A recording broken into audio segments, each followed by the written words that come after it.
गांव में मगन नाम का चोर रहता था। मगन बड़ा बेवकूफ था। काफी हथियार लेकर रात को चोरी करने निकलता, लेकिन सुबह खाली हाथ वापस लौट आता। क्योंकि मगन बेवकूफ था, घर मालिक उसे बेवकूफ बनाकर घर भेज देते थे। पूर्णिमा की रात थी। रात के 12 बजे थे। मगन हाथ में हथियार लेकर चोरी करने निकला। एक बड़े घर के सामने आया और घर के पिछवाड़े आकर पिछली दीवार तोड़ने लगा। आवाज होने की वजह से बेडरूम में सोया सेठ जाग गया और समझ गया कि मगन आया है।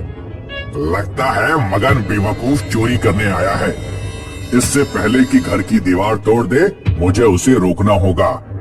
सेठ घर के पिछवाड़े आया और उसने देखा मगन दीवार तोड़ रहा था। क्या रे मगन, क्या कर रहा है? चोरी करनी है, दीवार तोड़कर घर में घुसना है। अरे बेवकूफ, पूर्णिमा की रात कोई चोरी करने निकलता है क्या? चुप बैठ, मैं थोड़ा अलग टाइप का चोर हूँ। मैं कुछ भी कर सकता हूँ। बाकी चोर डरपोक होते हैं, उनसे मेरी तुलना ना कर। मुझे मेरा काम करने दे। मगन की बात सुनकर सेठ सोचने लगा, चलो अब ये अपने जाल में फंस गया है। आखिरी चाल चलता हूँ और बेडरूम में जाकर सो जाता हूँ। फिर सेठ मगन से बोला, अगर तू कुछ भी कर सकता है और तू बाकी चोरों की तरह नहीं है, तो ये साबित करके दिखा। उसके लिए क्या करना होगा मुझे? बाकी चोर धन दौलत चुराते हैं, तू ना चांद की चोरी करके दिखा। सेठ की बात सुनकर मगन ने चांद की तरफ देखा और फिर सेठ से बोला, ओके, मंजूर है। कल सुबह चांद मेरे हाथ में होगा। ऐसा कहकर मगन वहाँ से निकल गया और सेठ खुश होकर घर में आकर सो गया। मगन चांद की तरफ देखकर सोचता हुआ चल रहा था कि चांद को चुराऊं कैसे। सब मुझे बेवकूफ समझते हैं, पर मैं बेवकूफ हूँ नहीं। चांद चुराकर जब मैं अपनी अकल का सबूत दूंगा, तो सेठ की शक्ल देखने लायक होगी। तभी मगन को पेड़ की डाली पर एक चमगादड़ उल्टा लटका हुआ दिखा। चमगादड़ों के नाखून की पकड़ इतनी मजबूत होती है कि उन्हें ट्रक से खींचा जाए तो भी नहीं छूटती। चांद की चोरी में चमगादड़ भी भागीदार होंगे। मगन ने चमगादड़ को डाली से उतार लिया और अपने थैले में डाल दिया। फिर मगन गांव में आया और रास्ते में खड़े एक ट्रक को चुराकर ट्रक को एक मैदान में लाकर खड़ा कर दिया। फिर उसने थैले से चमगादड़ निकाला और एक लंबी रस्सी भी निकाली। रस्सी का एक सिरा उसने चमगादड़ के गले में अटका दिया और दूसरा सिरा ट्रक के पीछे बांध दिया और चमगादड़ को चांद की तरफ फेंक दिया। देखते देखते चमगादड़ आसमान चीर कर ऊपर उड़ा, तो उसके साथ साथ रस्सी भी उड़ने लगी। चमगादड़ उड़ता रहा और उड़ते उड़ते चांद को जाकर उल्टा लटक गया। फिर क्या था, खुश होकर मगन ट्रक में बैठ गया और ट्रक चलाने लगा। ट्रक की ताकत से रस्सी से बंधे चमगादड़ को खींचने लगा, तो चमगादड़ के साथ साथ चांद भी हिलने लगा और देखते देखते चांद जमीन पर आकर गिर गया। मगन झट से ट्रक से उतरा और उसने चांद उठा लिया। चांद को देखकर मगन काफी खुश था। चांद चोर चमगादड़, बहुत बहुत धन्यवाद। अब आप जा सकते हो। मगन ने चमगादड़ को रस्सी से मुक्त किया और उड़ा दिया। दूसरे दिन हाथ में चांद लेकर मगन सेठ के घर की तरफ निकला। मगन के हाथ में चांद देखकर लोग आश्चर्य जताने लगे। मगन ने सेठ को चांद दिखाया तो सेठ भी चकित होकर सोचने लगा, लंगूर के हाथ में अंगूर सुना था, पर लंगूर के हाथ में चांद। इस चांद की जगह लंगूर के हाथ में नहीं, मेरे हाथ में है। मैं इसे हथिया कर ही रहूंगा। फिर सेठ बोला, अरे वाह वाह मगन, तुम्हारी अकल और सूझबूझ की दाद देता हूँ। अब चोरी चकारी छोड़ो और एक म्यूजियम खोल लो। लोग चांद देखने आएंगे तो मोटी कमाई होगी। फिर क्या था, मगन ने म्यूजियम खोला और कांच की पेटी में चांद रख दिया। दूर दूर से लोग चांद देखने आने लगे और मगन की तगड़ी कमाई होने लगी। लेकिन ये ज्यादा दिन नहीं चला। चांद दिन प्रतिदिन छोटा होता चला गया और अमावस की रात में चांद गायब हो गया। ये देखकर मगन रोने लगा। हे भगवान, इतनी मेहनत से चांद चुराया, ये चांद तो गायब हो गया, मैं बर्बाद हो गया। मगन जोर जोर से रोने लगा। तभी सेठ वहाँ आए और बोले, बहुत बुरा हुआ मगन, तुम तो बर्बाद हो गए। अब क्या करोगे? आप ही बोलो क्या करूं? ये म्यूजियम मुझे बेच दो। हाँ खरीद लो, चांद चला गया, अब मैं इसका क्या करूंगा? खरीद लो। फिर सेठ ने चंद पैसे देकर म्यूजियम खरीद लिया और मगन चला गया। कुछ दिन बीत गए, अमावस का प्रभाव खत्म हुआ और पूर्णिमा आने लगी। धीरे धीरे चांद बढ़ने लगा और लोग फिर से चांद देखने आने लगे। इस प्रकार सेठ मोटी कमाई करने लगा और बेवकूफ मगन फिर से घरों के पिछवाड़े जाकर दीवार तोड़ने लगा। जयंत सेठ ने अपनी जिंदगी में बहुत सारे पैसे कमाए थे। वो काफी रईस थे, उनकी कई सारी फैक्ट्रीज थी और बंगले भी। पर अब वो बीमार थे और उन्होंने बिस्तर पकड़ लिया था। जयंत सेठ की देखभाल उनका पुराना नौकर मदन कर रहा था। सेठ जी, जैसा आपने बोला था मैंने वैसा वकील जी को बोल दिया। आप अपनी सारी जायदाद अपने बड़े बेटे अजय के नाम कर रहे हैं। केवल वो जंगल वाली झोपड़ी विजय के नाम होगी।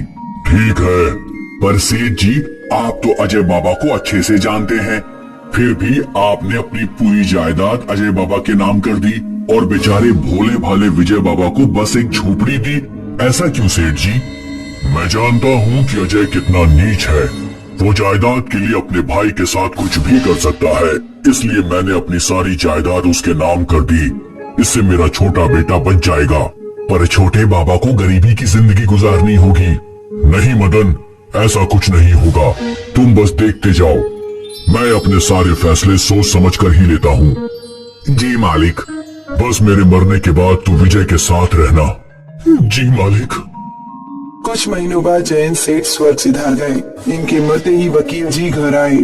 सेठ जी ने अपनी सारी जायदाद अपने बड़े बेटे अजय के नाम कर दी है और विजय तुम्हारे नाम पर एक जंगल की छोटी सी झोपड़ी की है। वाह, मुझे नहीं पता था कि मेरे पिताजी मुझसे इतना प्यार करते हैं।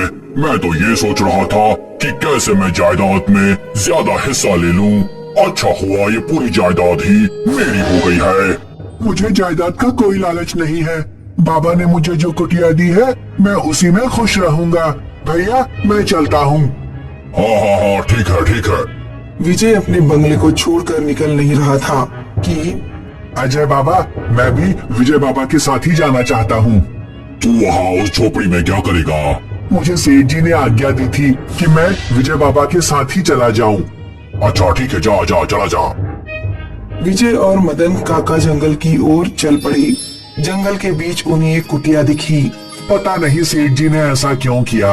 एक बेटे को इतनी सारी जायदाद और दूसरे को बस ये छोटी सी कुटिया। काका आप इतना मत सोचो, बाबा ने ये फैसला भी सोच समझ कर ही लिया होगा।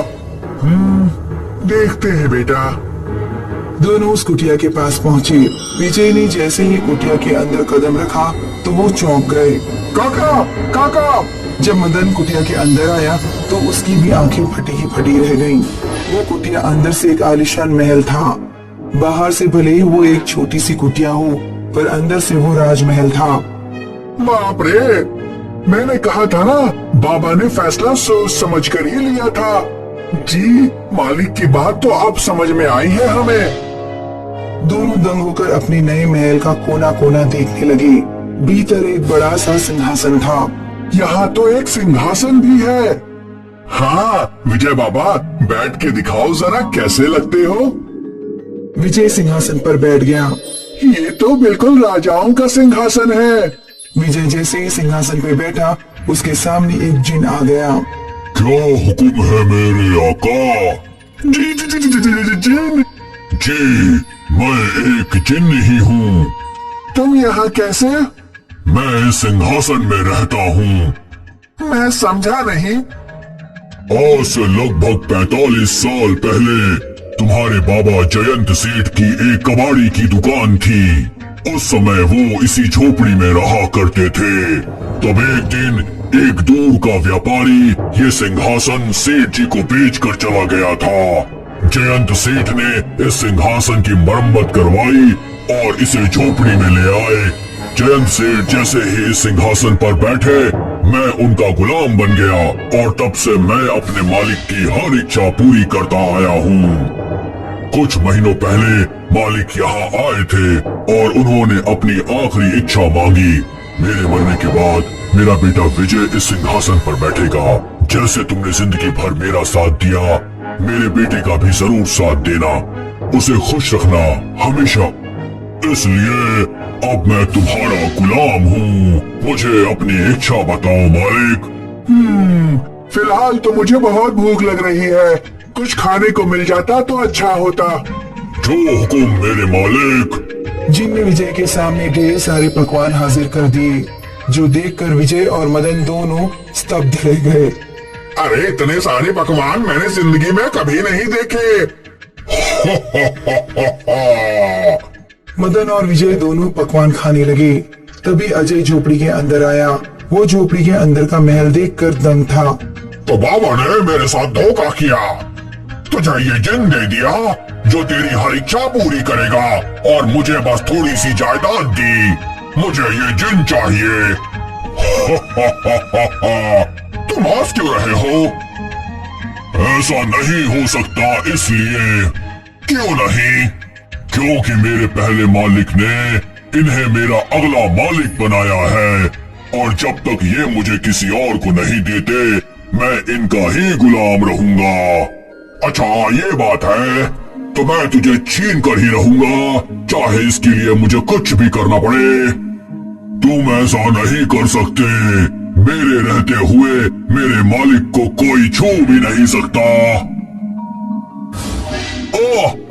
मेरी कमर शायद इतना तुम्हारे लिए काफी है। अगर अगली बार मेरे मालिक के पास भी आए तो मैं तुम्हारी जान ले लूंगा। समझ गए?